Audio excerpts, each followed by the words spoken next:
The Dirty Jobs crew and I were called to a little town in Colorado called Craig. It's only a couple dozen square miles. It's in the Rockies, and the job in question was sheep rancher.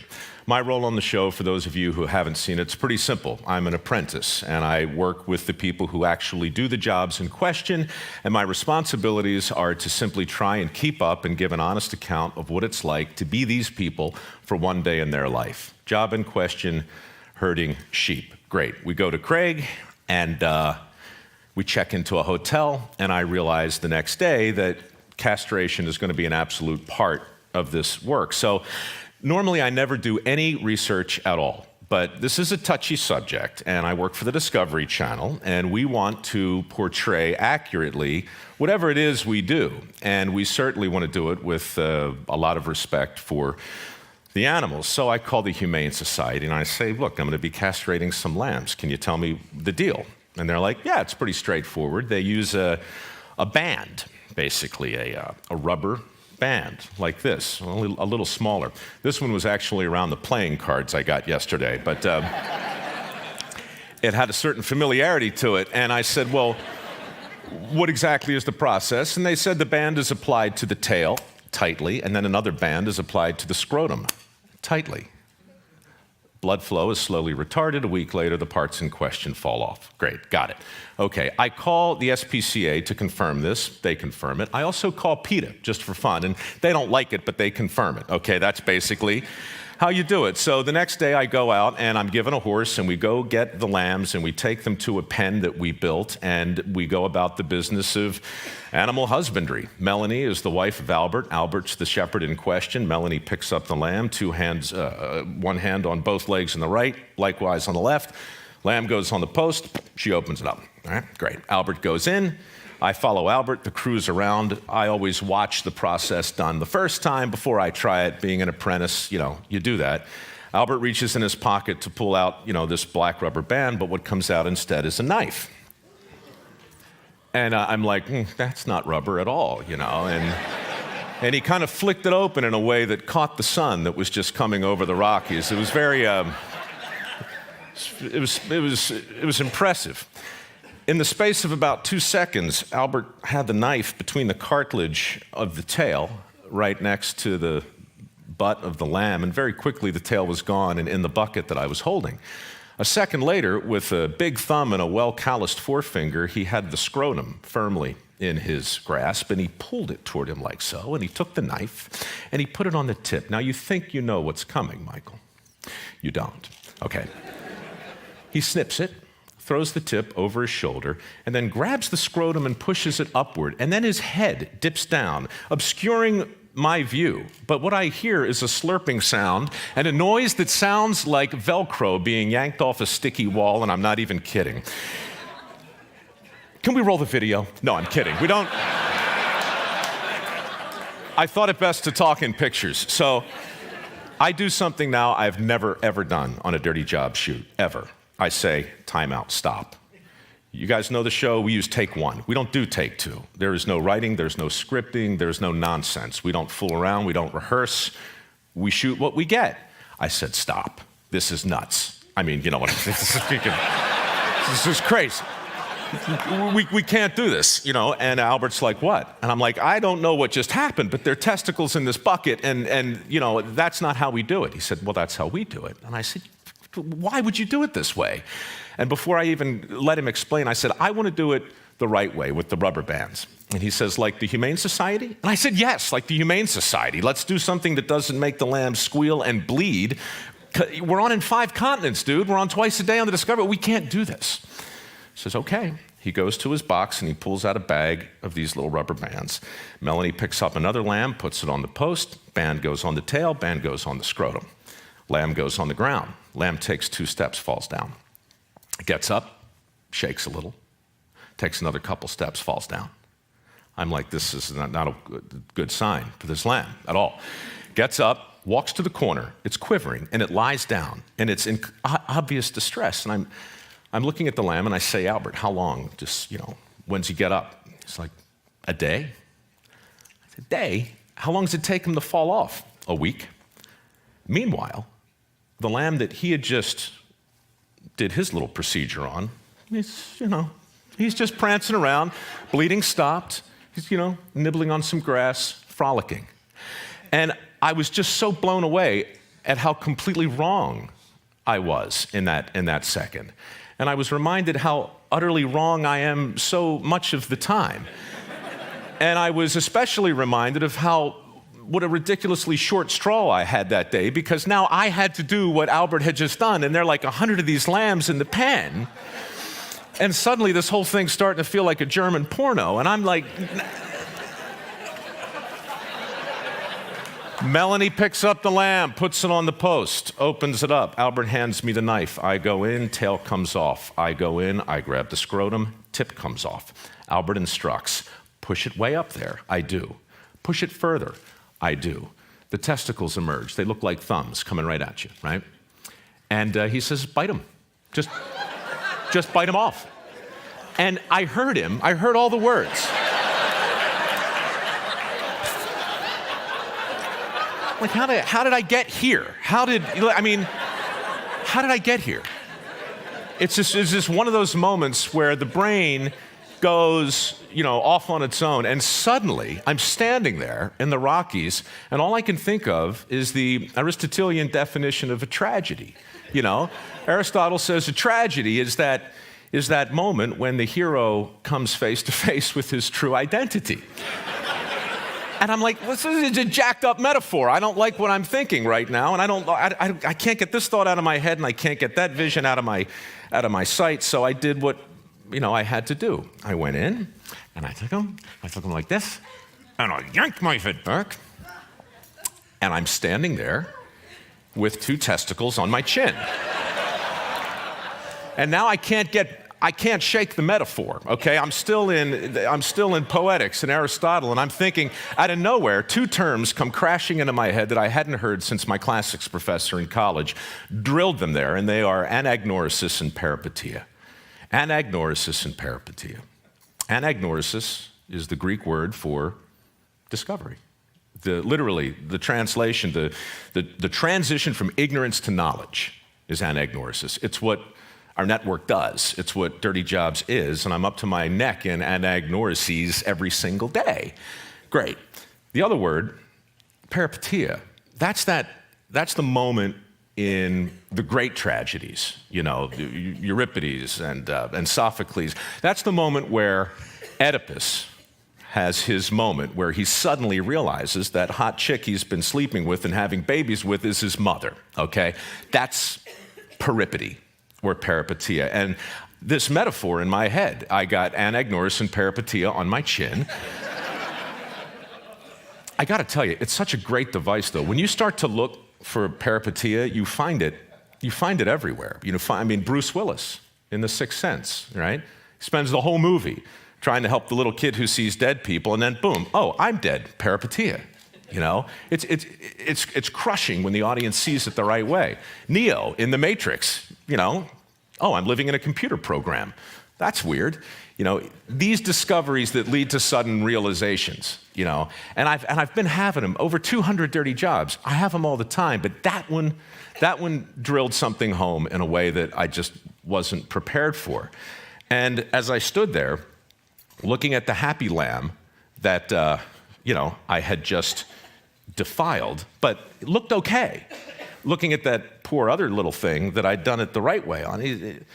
And I just was struck by if I'm wrong about that, and if I'm wrong so often in a literal way, what other peripatetic misconceptions might I be able to comment upon? Because look, I'm not a social anthropologist, but I have a friend who is, and I talked to him, and he says, hey, Mike, look, I don't know if your brain is interested in this sort of thing or not, but do you realize, you've shot in every state.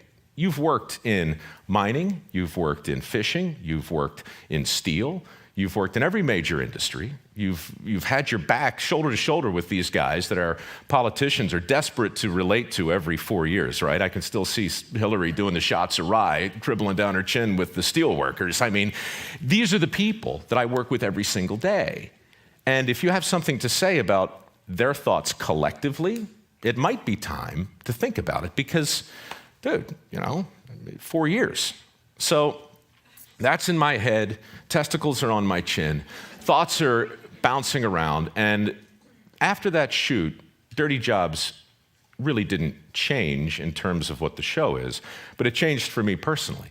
And now when I talk about the show, I no longer just tell the story you heard and 190 like it.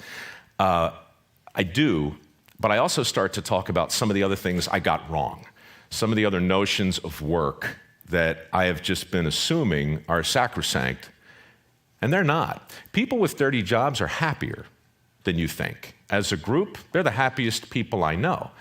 And I don't want to start whistling, look for the union label and all that happy worker crap. I'm just telling you that these are balanced people who do unthinkable work. Roadkill picker-uppers whistle while they work. I swear to God, I did it with them. They've got this amazing sort of symmetry to their life. And I see it over and over and over again. So I started to wonder what would happen if we challenge some of these sacred cows. Follow your passion. We've been talking about it here, for the last 36 hours. Follow your passion. What could possibly be wrong with that? It's probably the worst advice I ever got. Follow your dreams and go broke, right? I mean, that's all I heard growing up. I didn't know what to do with my life, but I was told if you follow your passion, it's going to work out. I can give you 30 examples right now. Bob Combs, the pig farmer in Las Vegas, who collects the uneaten scraps of food from the casinos and feeds them to his swine. Why? Because there's so much protein in the stuff we don't eat. His pigs grow at twice the normal speed, and he is one rich pig farmer, and he is good for the environment, and he spends his days doing this incredible service, and he smells like hell, but God bless him. He's making a great living. You ask him, did you follow your passion here? He'd laugh at you. The guy's he just got offered like $60 million for his farm and turned it down outside of Vegas. He didn't follow his passion. He stepped back and he watched where everybody was going, and he went the other way, And I hear that story over and over. Matt Freund, a dairy farmer in New Canaan, Connecticut, who woke up one day and realized the crap from his cows was worth more than their milk if he could use it to make these biodegradable flower pots. Now he's selling them to Walmart, right? He'd follow his passion. The guy's, come on, So I started to look at passion. I started to look at efficiency versus effectiveness, as Tim talked about earlier. That's a huge distinction. I started to look at teamwork and determination, and basically all those platitudes they call successories that hang with that schmaltzy art in boardrooms around the world right now. That stuff, it's suddenly all been turned on its head. Safety.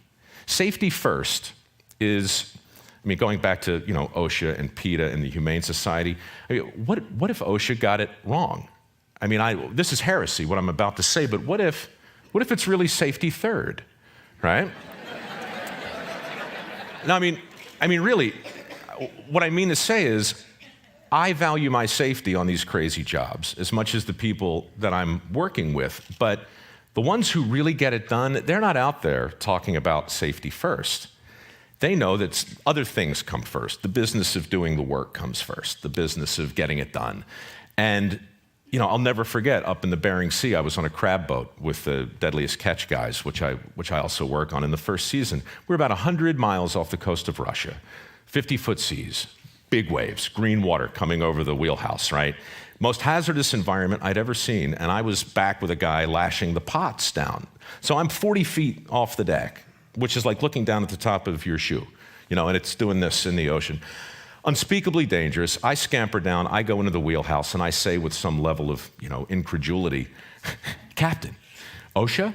And he says, OSHA, ocean. And he points out there,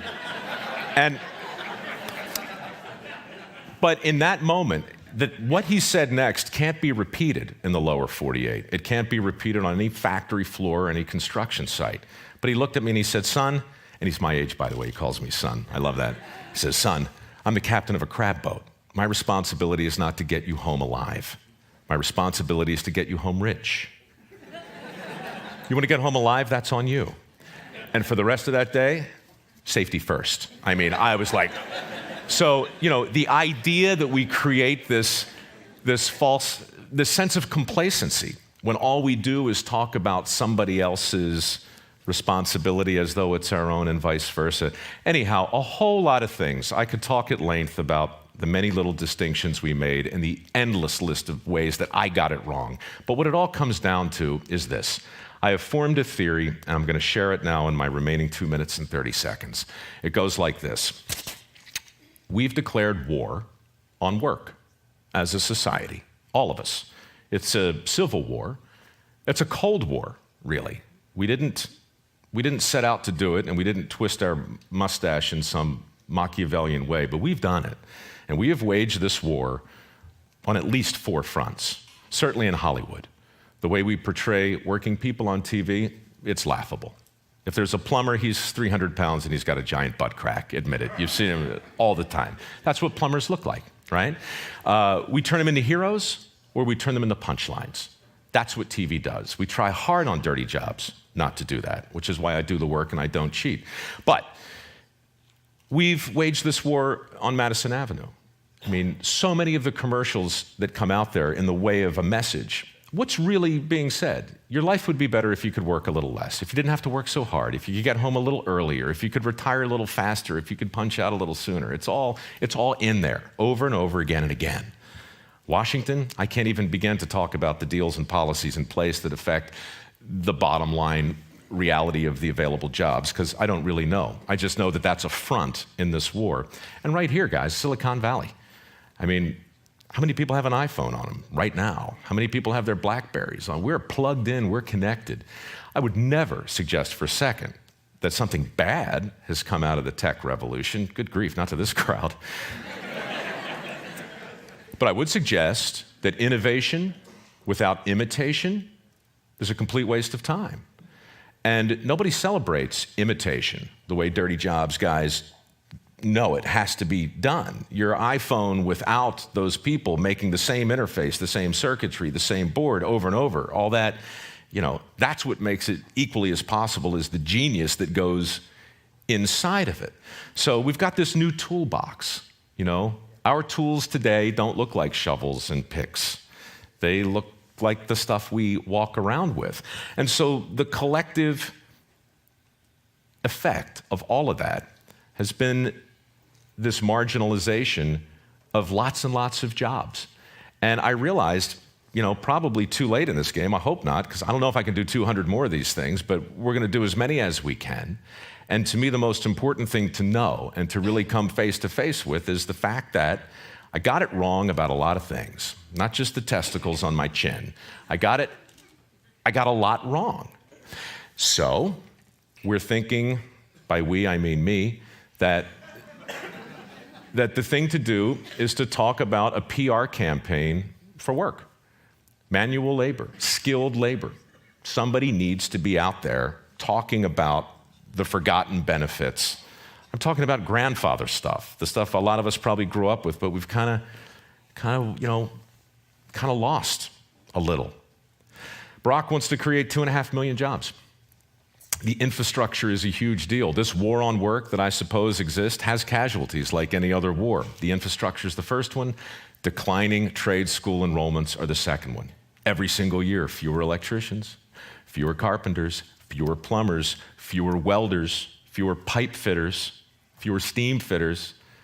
The infrastructure jobs that everybody is talking about creating are those guys, the ones that have been in decline over and over. Meanwhile, we got $2 trillion at a minimum, according to the American Society of Civil Engineers, that we need to expend to even make a dent in the infrastructure, which is currently rated at a D-. So if I were running for anything, and I'm not, I would simply say that the jobs we hope to make and the jobs we hope to create aren't going to stick unless they're jobs that people want. And I know the point of this conference is to celebrate the things that are near and dear to us.